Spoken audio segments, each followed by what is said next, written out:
So I've been thinking about user agency with computers and how we can give people more agency. I think currently, actually, for the majority of computer users, they don't have a lot of agency when they're using their device. There is a lot that frustrates people, a lot that is out of their hands. And I think, like, as technologists, which probably a lot of us in the room are, it's easy to take for granted how we can like wield computers to do whatever we want with them. You know, a lot of people, we can like hack something together if we need to. We can like learn how to troubleshoot. A lot of people in my life do not know how to do these things or find like the language that computers have innately very perplexing, which looks kind of like this. Like things go wrong. There are like specific inputs and outputs that have to happen. There are forms that you have to like enter in the same information over and over again. The computer, despite being a personal computer, doesn't actually know much about us or help us very much with these sorts of tasks. And it's kind of this gap because the computer is this very like computery, mechanical shaped thing still. Even a graphical user interface is kind of like lipstick on a command line, really. But the human is not like that. Humans live in a very different world, one which is much more fluid and flexible, and there's vagueness, etc. So I don't think machine learning is like the salve for everything in computing, but I think it's really good if strategically applied to this problem, which I think it should be applied to more, which is that machine learning models are basically trained on messy human world problems and are able to translate that messy human world stuff into discrete computable values, things that a computer can understand. And if we take advantage of that a little bit more, we can sort of like start to see this hazy future of software that we've kind of been like tiptoeing around a bit here, which is like this more malleable form of computing, an interface that is much more humane and human-shaped, something that is kind of like fluid and resembles our natural world a bit more. But our current foray into that is like this, which still resembles kind of this. Like we still have this like text in, text out interaction, and even though we have this this technology that can allow inputs and outputs that are much more human-like and can like handle these vague things without being too rigid, we're still just kind of like doing a text in, text out thing. And in fact, we can't really like do the computery work that even a command line can do, like actually get stuff done and do anything more complex. I think now people are starting to like clock onto this, and there are now more attempts to make machine learning powered software much more rich and be able to do more, like artifacts is a good example, or like Copilot can sort of like query a data set and pull stuff out in a table. But if you sort of like look at these sorts of efforts, one thing that they all have in common is that they are completely tied to the ecosystem that they exist in. So artifacts will not work outside of Claude's UI. The GPT store stuff will not work outside of like ChatGPT. So you know, these are all still very early forays into like what this interaction between machine learning and like proper computing looks like.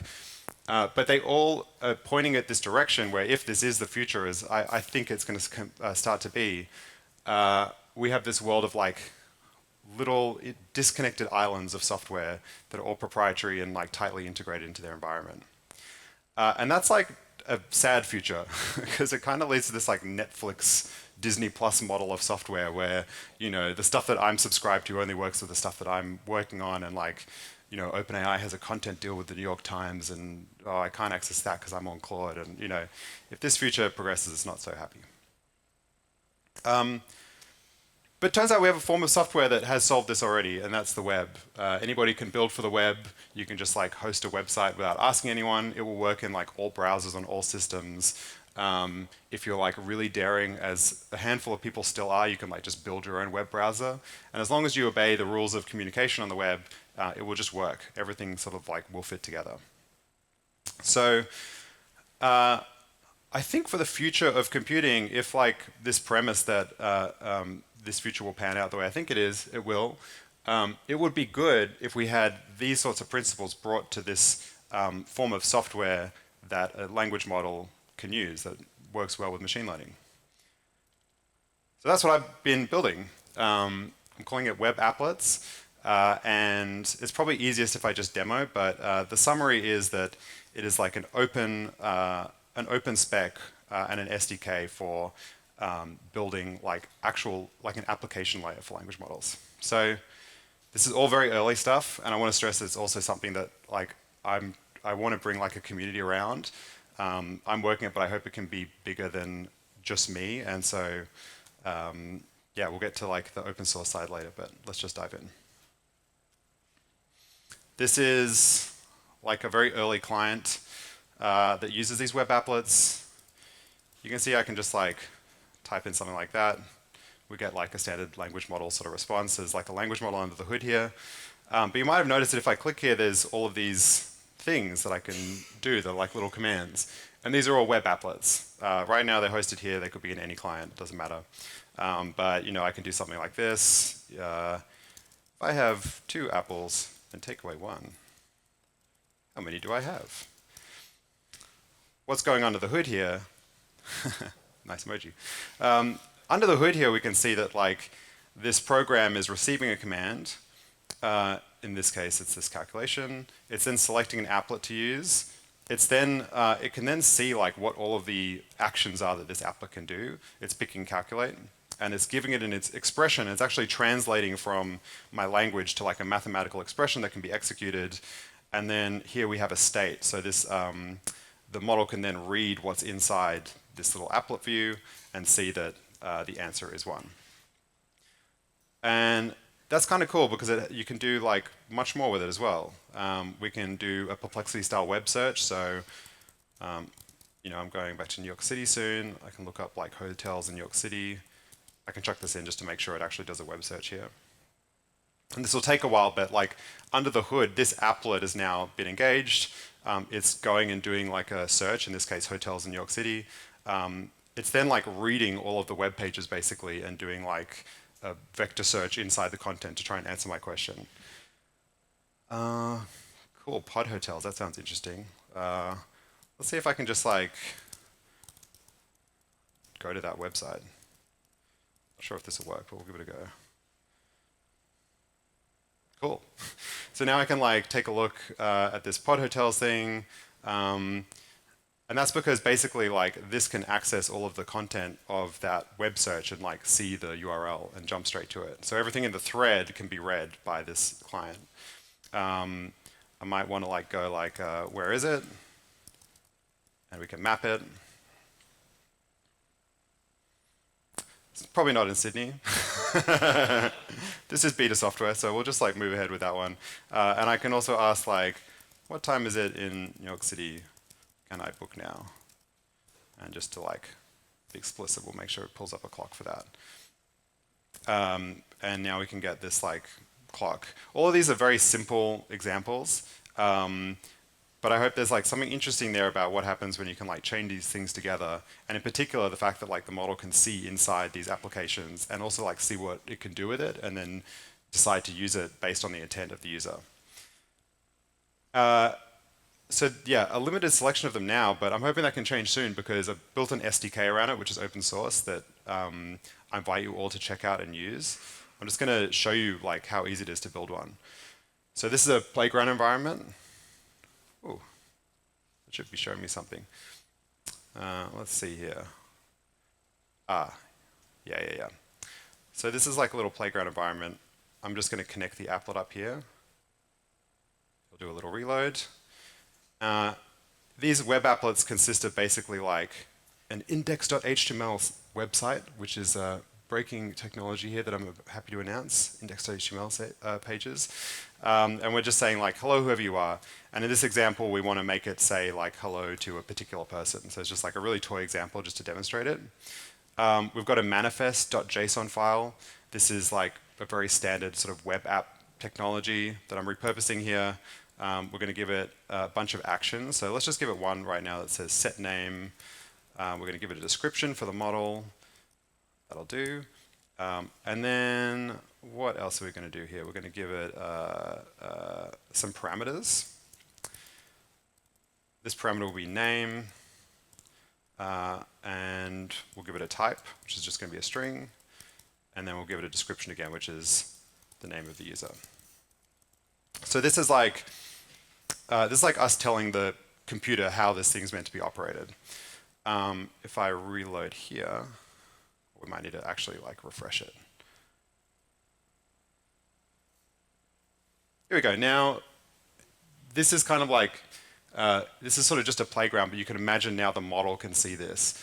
We can see that, okay, this action has this applet has an action which is set name. I can give it a string, and that will be the name of the user. And so I'm going to put a string in here and hit the button, and nothing will happen because we have to give it an action handler. So I'm going to go into our like JavaScript file here. I'm going to go applet dot, let's see, add an action handler for this one that I specified set name, and then that's going to take the name. Oops, let's do that properly. And with that name, it is going to set the state to be that.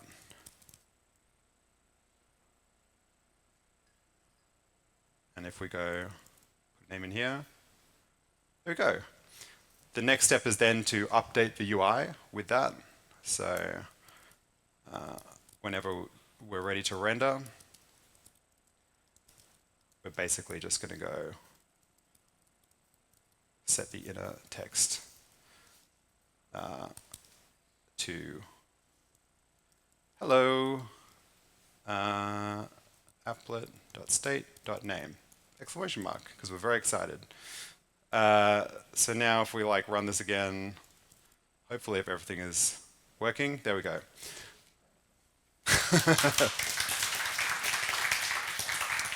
So like at this point, very toy trivial example, but the rough idea here is it's like very easy to just make a piece of software and then describe to a model how to operate it.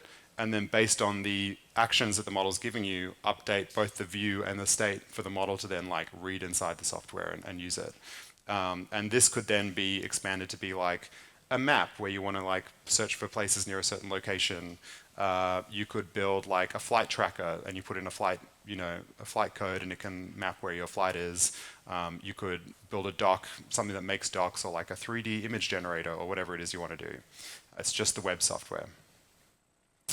So that's setting up a basic applet. Now you have it. You can then host it on a server somewhere. You can download them. You can put it anywhere you want. I'm building an index of these, so you'll be able to basically like point some software you're building at this index and use a whole bunch of them. And I can just like type in here, say hello to Causal Islands. Oops, let's try it again. Say hello to Causal Islands. Hit send. There we go. And so you can see that the model can then really easily be prompted to basically like see these applets and then fill out the parameters appropriately and use them. So this is like something that I'm building. I've started a company to work on this stuff. I've got some really exciting backers that I can share a little bit later on. But the goal is to build this sort of new intelligent client for web software. The stuff I've shown so far is not the client, but it's sort of some environments that this stuff can work in.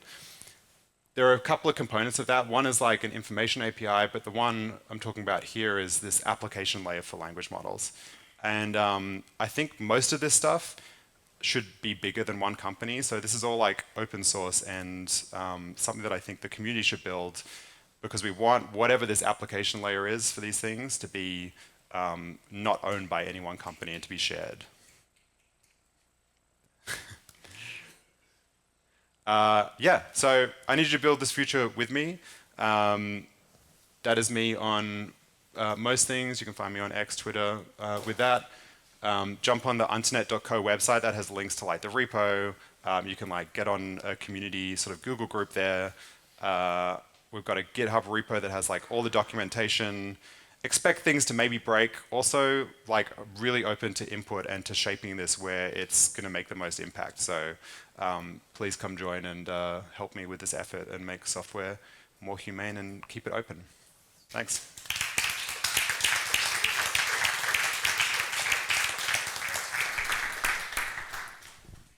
Questions?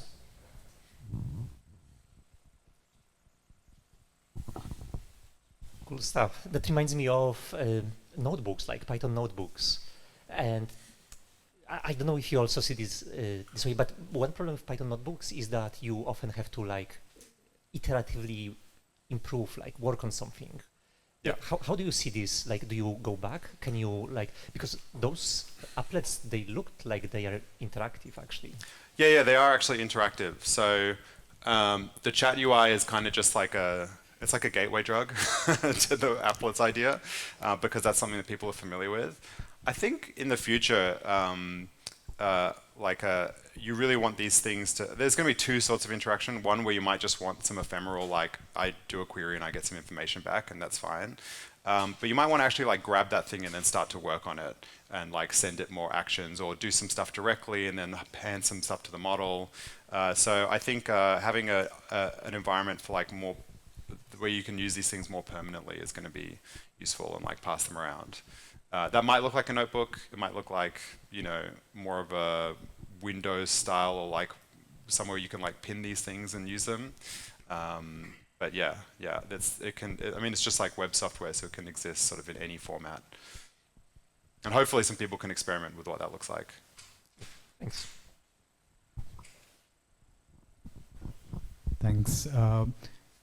Did you also explore building this using web components? Because it seems like a great standard which is already present, probably, and this applet kind of a thing.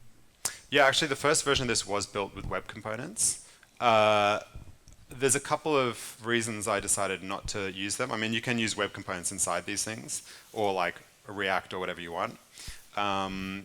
But yeah, two issues. One, the most major one is security. If you've got a web component, like, I mean, the idea is that these things can just like exist on the web, and anyone could, you know, you could type in a query and it might just like grab one and you could decide to execute it. So executing untrusted code, you don't want it to be able to like read the whole rest of the thread, for example, that you're in, or like dive into the IndexedDB database and start like pulling out your credit card details or whatever it is. So these are all like very tightly sandboxed. They can't reach out of their confines and like access anything. So you can run completely untrusted code without having to worry, just like you can on a website. The other one is just that the message, it's got this sort of message passing API under it, which makes, is like really well suited for language model output, because if there's an error, it doesn't sort of crash the whole program. It just doesn't respond to the message. So yeah.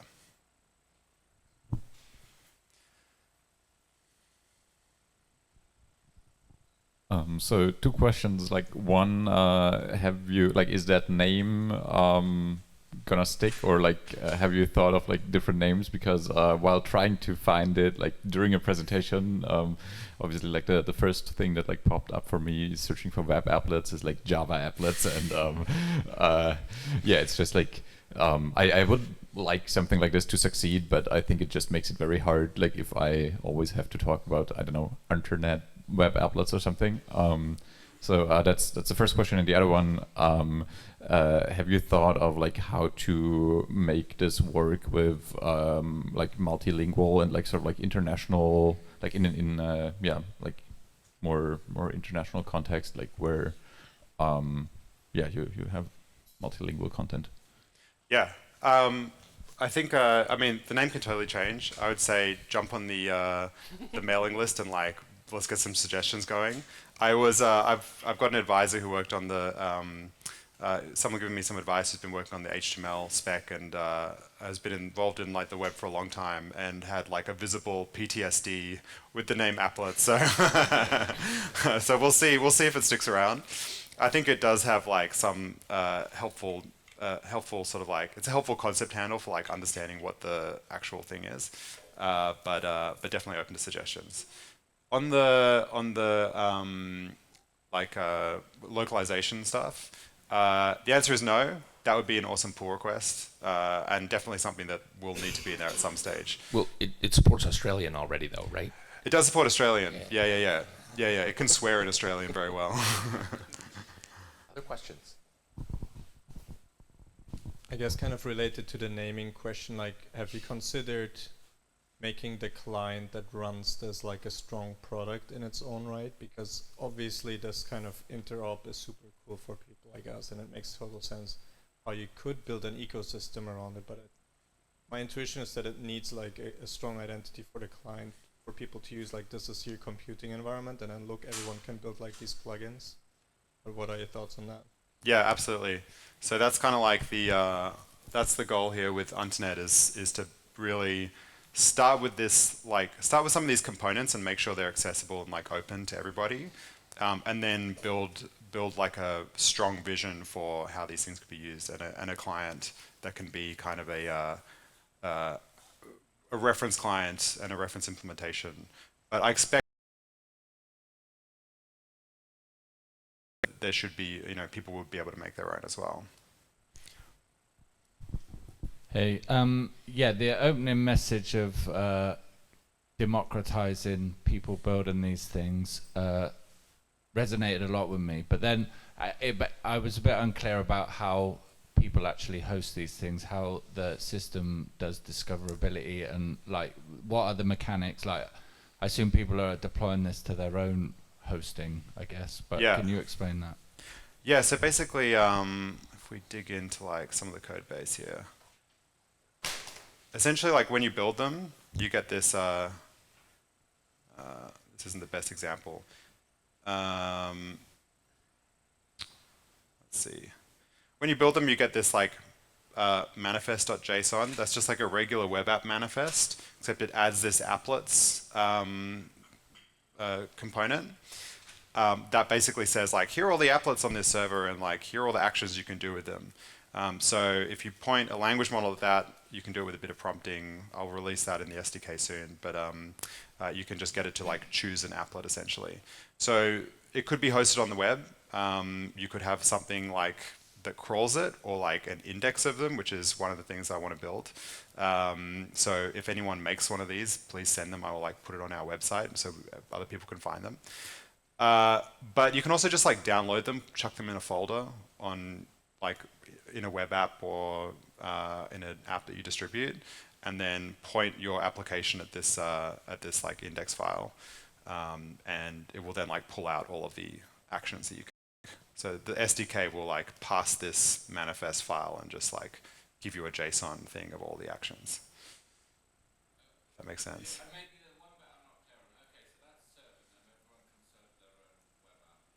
Yeah. But then the other bit was there's the user typing some kind of application.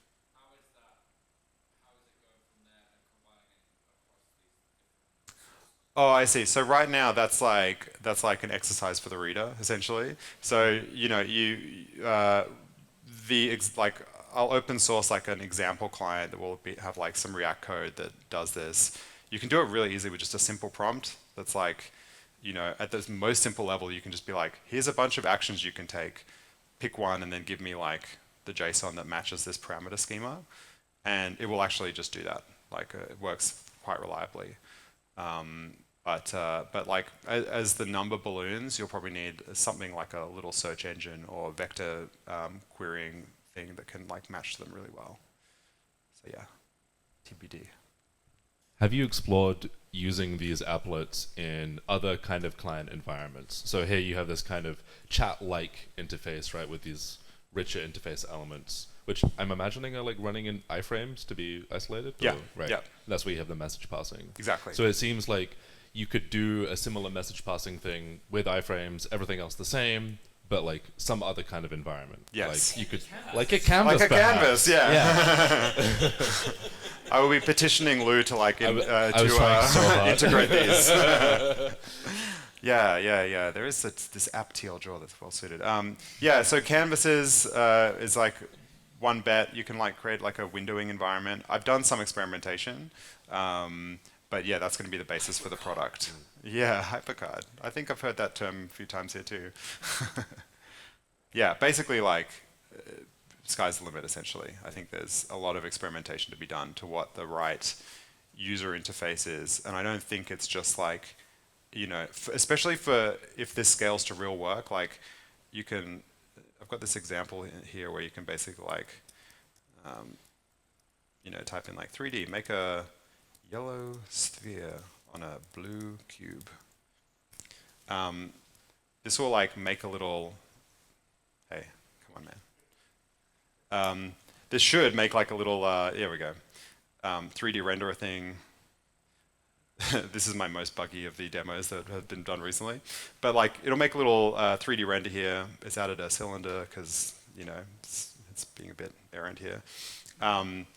But it's like, if you squint, you could imagine like typing in some commands and like having Blender or something respond with, you know, changing a texture on something or generating, you know, a new color and like adding that or a new material. So yeah, I think chat is great for like information retrieval in some senses and like a thread of activity.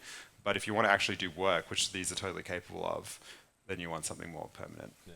I'm gonna ask another question because I can. Yeah.